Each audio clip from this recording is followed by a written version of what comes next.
Hey guys, welcome back to Doc Lil Talks Comics weekly comics pickups. So this week I've got a pretty decent sized stack of books, and we're going to start with the pick of the week.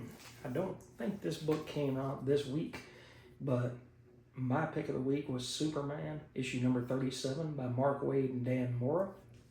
And you get to see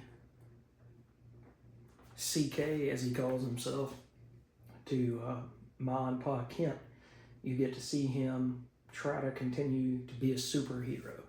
And the artwork by Dan Mora does not hurt at all, but you see where he's taking a job at a comic shop, and the guy says, look, you're up for Employee of the Month, but don't be late.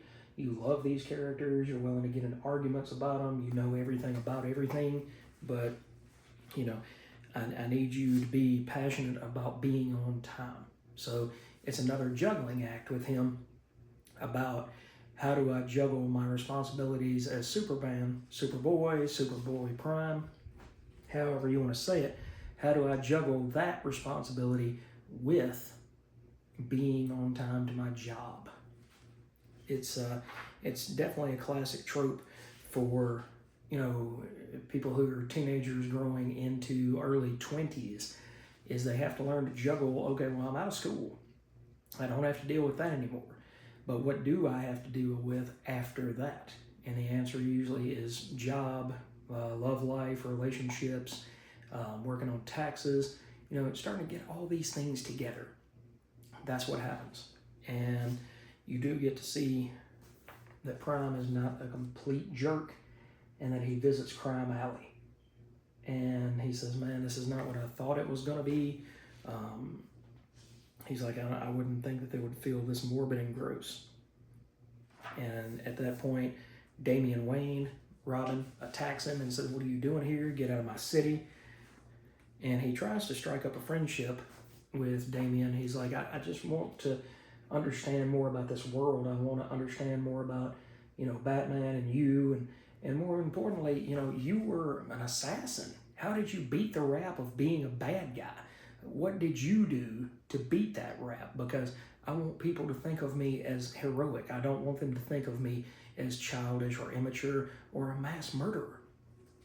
So Damian tells him and says, look, I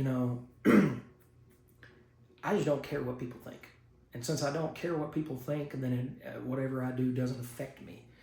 And you do get to see Prime kind of unleash on Clayface, who Robin was going after.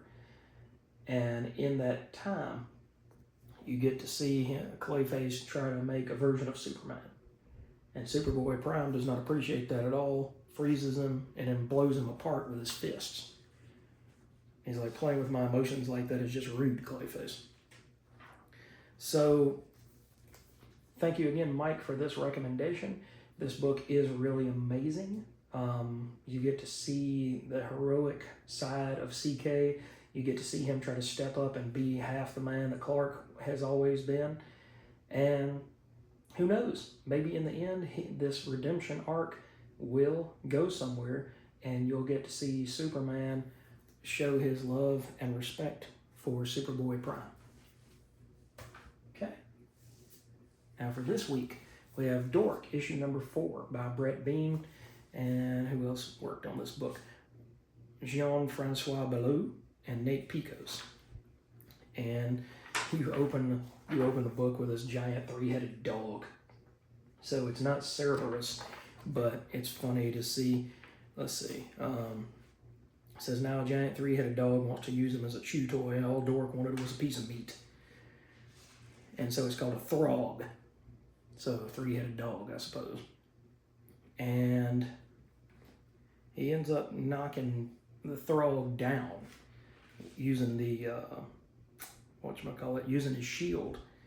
And the dog falls into its own saliva, and apparently it's flammable. So he's like, oh, I didn't know that Throg drool was flammable, so it runs off. And he says that, I can't breathe because I've got all of this going on. Well, the shield, in a very altruistic moment, he says life is always messy. It's always messy. This world aimed to make enemies of us all until you came along, your grit and fire, and you use that to make the world a better place, and they don't like that. But each day, your decisions make us believe small things can change the world in big ways. Trust your gut, it knows where to go. And then he says, let's avoid any more feelings tonight. I'm not used to them, and they make me feel weird and icky. Now sleep, and don't worry, I've got my eye on you. So he falls asleep. And he's got the weight of the world on his shoulders because he cut the chicken's head off in the first issue by throwing his mighty shield like Captain America. Sliced the chicken's head clean off. But the head is a astral ghost, projection. And then the body is still following the chicken's head around, thinking, hey, maybe we can be put back together magically if we find this, let's see, was it the white, what do they call that, the white wizard? Surely it's not the white wizard, that's Gandalf the Grey, the white wizard. Let's see, Silver Witch, there we go. And you get this sister, and she's like, hey, are you with my brother? And he's like, well, if it's your brother, yeah, I like him, and I hate my brother. And then here comes the brother, and it's Kragnar and Bragnar. And so Kragnar is Bragnar is the sister, and Kragnar is the brother. And he's like, look, I'm not with either one of you, okay? I'm not with either one of you. I'm just here. And he says, I'm not with your sister who just tossed me through the forest like a bag of moldy fig tars. But I guarantee the next one of you goblins that touches me ends up with a spear from their butt to their mouth, believe you me. So they fight, and he says, stop arguing, you inbred, color-coded nincompoops. You're all hunting the same giant throg that destroyed both of your villages, but instead of working together to hunt that sweet revenge meat, you've chosen to bicker and punch the first stranger you find. And then here comes the throg. He's like, did I miss anything? And Barry, who's one of the people, comes and says, yeah, the throg's here. So now we all fight the throg, and both of them get eaten, Kragnar and Bragnar both. And in the end, he goes over there and yells at the throg and says, come on, you crispy snot-nosed flea bag, we're going to both regret this. And so he chews him up. Well, the chicken head and the sword are trying to figure out what's going on, and about that time we get this awesome double-page spread of the throg just exploding from the inside. So in Dork, you get magic, you get swords, you get sorcery, you get fun, you get art style that's very similar to Scotty Young, and so you get all of these things. And irreverency as well, because it's all very irreverent. It's in a fun package, but at the end of the day, you're just kind of like, man, this is wild. It's like Lord of the Rings on crack, where everything is just kind of turned upside down from what you would expect. So if you like that sort of thing, check out Dork. All right, and next up is Iron Man issue number 5. That is Joshua Williamson, Carmen Carnero, Basil Dua. Let's see, who was it? What was the name there?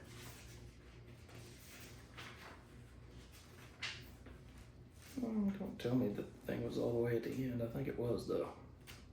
I fear that it was. Yep, it was.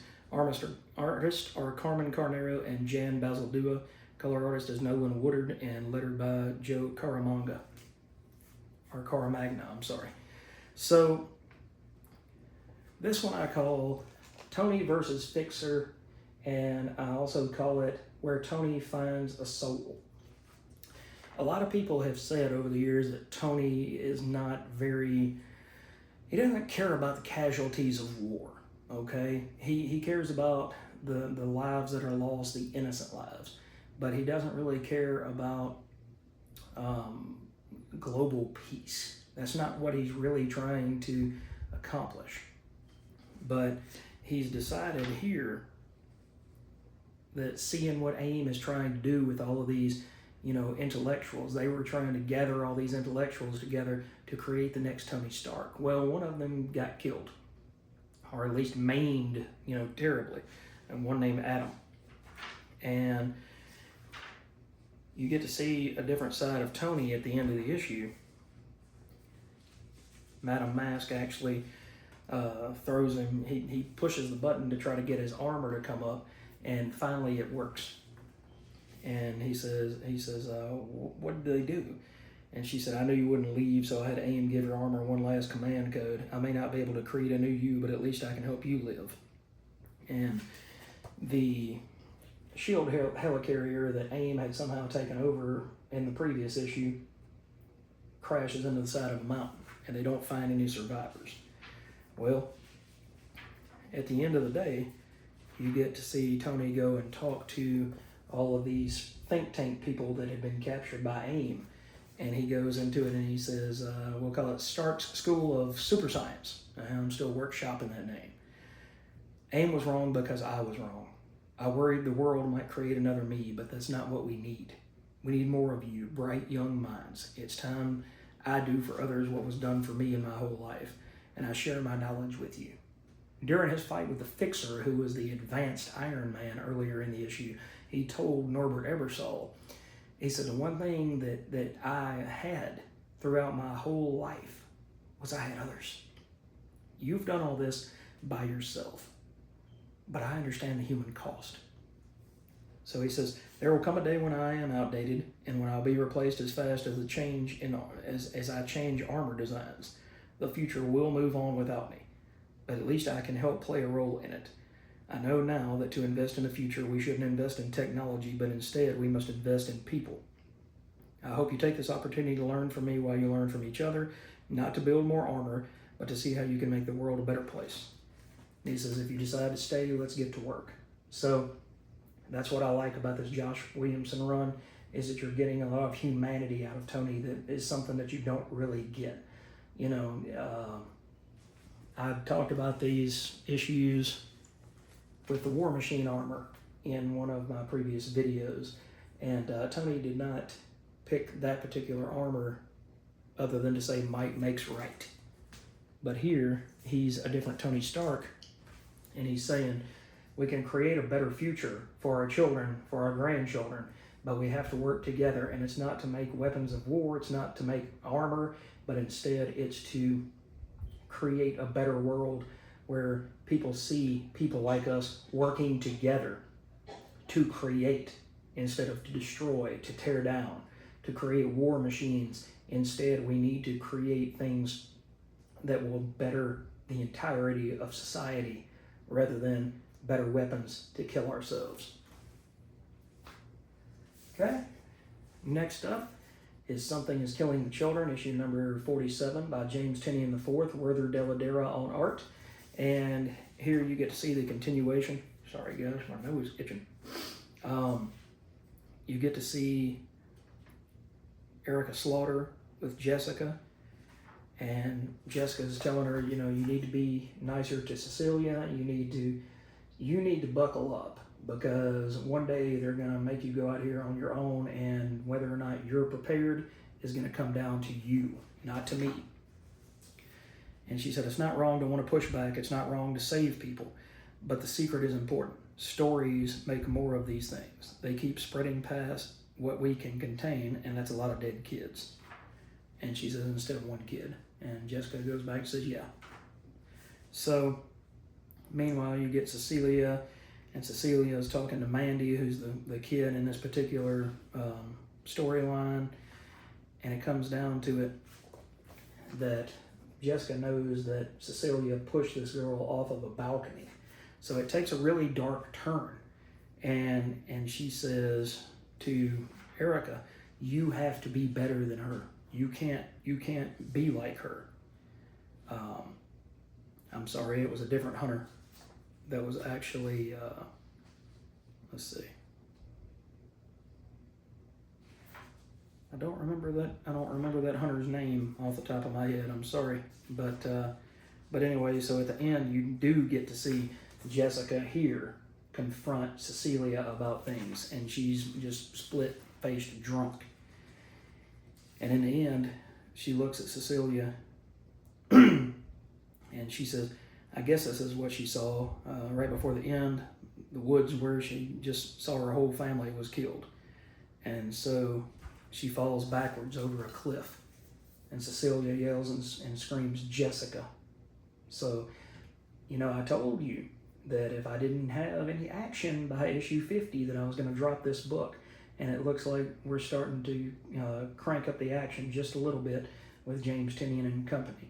So I'm here for the ride. This was an amazing issue of this book, just like they all are, but this one had a much faster pace. So thank you, whether you guys heard me or not, but I know we're getting ready to hit issue 50, so I'm hoping that something amazing comes out of issue 50. All right, and the last book we're going to talk about in this video is The Thing on the Doorstep by Simon Burks and Willie Roberts. And is that not a creepy cover, man? Is that not just creepy as all get out? You know, you got the evil lady here, Azeroth or whatever her name was, and let's see, Asenath. And so Asenath had taken over Edward, and he's over at his friend Daniel's house, and he's saying, you know, I need you to help me kind of clean house. I'm going to go over to my old house and reclaim it, and I'm going to live there. Asenath is gone, but in the end, he tells him that Asenath is not really who she says she is. She is his father. I mean, her father, who has been reincarnated and put his soul into this body of this woman. And, you know, you think things are going to get a little bit better, but then right at Christmas of 1932, then Edward shows back up and he looks worse for wear.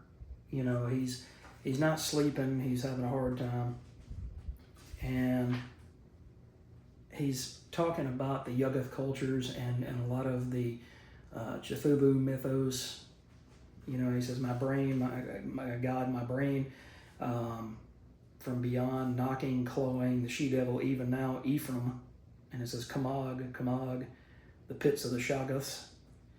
And nothing can stop that force, nothing, no distance, nor magic, nor death.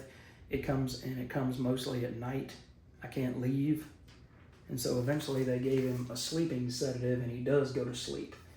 And but then his friend Daniel wakes up and realizes he's gone somewhere in the night. And he ends up in this mental institution. So we're kind of coming full circle here. I think there's only one more issue of this book that is a adaptation of an original H.P. Lovecraft story. And so he's talking to Edward, and he said, you know, I'm so sorry, my friend, there was no other way. And so then Daniel's wife comes in 3 days later and says there's been a change for the better, we should go right away. And then Daniel shows up at Edward's room, and you can see that it's not Edward. He is evil with a capital E. And if you remember from the very first issue of this book, then you remember what happened at the beginning of that book.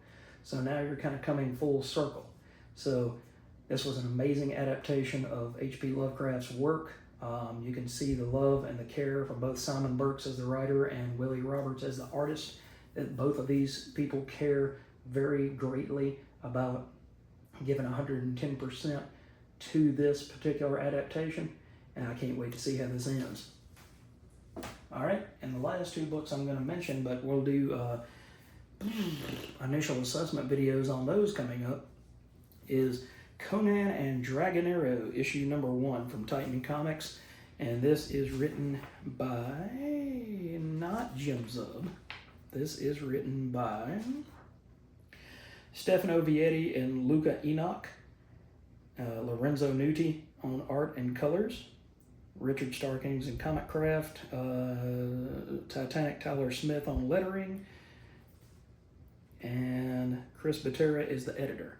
So you get to see not one, but 2 swashbuckling heroes in this book, and we will talk about this more Although I will give you one piece of the artwork. Let's see, what do we have here? So it's just as bloody as a regular Conan book. All right, guys, we've got that one. And then next up is, if you're wondering who Torment was in the Death Spiral saga in Spider-Man, maybe this book is going to give us the answers. So this is Death Spiral, Spider-Man, Venom, Death Spiral, Body Count, issue number 1. It's a one-shot. So we will talk more about this in another upcoming video. So you guys come back for those 2 videos. Come back for all the other awesome stuff that I've got going on right now. Let me know if you are watching those Mark Bagley retrospectives, and if you are, let me know what I can do, you know, if there's any way that I need to tweak it so that you guys enjoy it better, okay? So thanks for watching, guys. Like and subscribe if you have not yet for more great content coming at you daily. This is Doc out. Catch you in the next video.